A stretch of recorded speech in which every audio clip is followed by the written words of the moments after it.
കരിപ്പൂർ അന്താരാഷ്ട്ര വിമാനത്താവളത്തിൽ വൻ ലഹരിവേട്ട 23 കിലോ ഹൈബ്രിഡ് കഞ്ചാവാണ് പിടികൂടിയത്.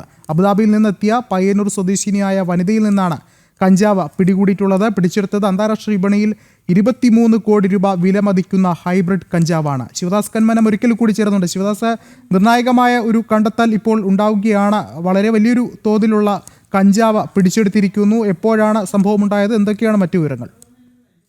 വളരെ പ്രധാനപ്പെട്ട ഗൗരവമേറിയ ഒരു വാർത്ത തന്നെയാണ്. പ്രത്യേകിച്ച് കരിപ്പൂർ ഈ വിമാനത്താവളത്തിലാണ് ഇത്തരത്തിൽ വലിയ രീതിയിലുള്ള ഒരു വൻ കഞ്ചാവ് വേട്ട തന്നെ നടന്നിരിക്കുന്നത്. ഹൈബ്രിഡ് കഞ്ചാവാണ് യുവതിയിൽ നിന്നും പിടിച്ചെടുത്തത്.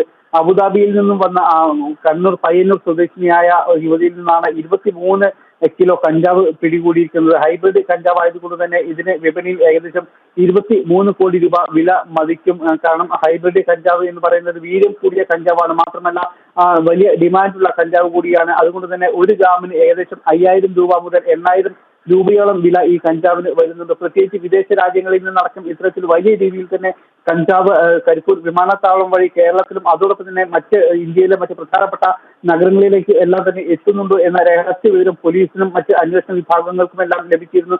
ഇതിന്റെ അടിസ്ഥാനത്തിൽ കൂടിയുള്ള പരിശോധനയിലാണ് ഇപ്പോൾ നിലവിൽ ഹൈബ്രിഡ് കഞ്ചാവ് പിടികൂടിയിരിക്കുന്നത്. ഹൈഡ്രോപോണിക് സംവിധാനത്തിലൂടെയാണ് ഈ കഞ്ചാവ് ഉൽപ്പാദിപ്പിക്കുന്നത്. കഴിഞ്ഞ 2 മാസങ്ങൾക്ക് മുമ്പ് ഇത്തരത്തിൽ വലിയ രീതിയിൽ തന്നെ കഞ്ചാവ് വേട്ട കരിപ്പൂർ വിമാനത്താവളത്തിൽ ഉണ്ടായിരുന്നു. ഏകദേശം 40 കോടിയോളം വിലമതിക്കുന്ന ഹൈബ്രിഡ് കഞ്ചാവുമായി യുവതികൾ അടക്കം 5 പേരെ അന്ന് 2 ദിവസങ്ങളിലായി കസ്റ്റംസും പോലീസും പിടികൂടിയിരുന്നു. ഇങ്ങനെ വ്യാപകമായി തന്നെ വിദേശത്തു നിന്നും വലിയ കണ്ണികൾ ഇതിനുവേണ്ടി പ്രവർത്തിക്കുന്നുണ്ട്. അതിന്റെ കൃത്യമായുള്ള തെളിവ് കൂടിയാണ് ഇത്തരത്തിൽ തുടർച്ചയായുള്ള ഒരു കഞ്ചാവ് വേട്ട. എന്തായാലും ഇത് വളരെ ഗൗരവമേറിയ വളരെ പ്രധാനപ്പെട്ട ഒരു വാർത്ത കൂടിയാണ്. കാരണം കരിപ്പൂർ വിമാനത്താവളം വഴിയാണ് ഇത്തരത്തിൽ കോടികൾ വിലമതിക്കുന്ന ലഹരി വസ്തുക്കൾ വിപണിയിലേക്ക് എത്തുന്നത് എന്നുള്ളത് തന്നെയാണ് ഏറ്റവും ഗൗരവമായ കാര്യം. വിഷ്ണു, ശരി, ശിവദാസാണ് വിവരങ്ങൾ നൽകിയത്.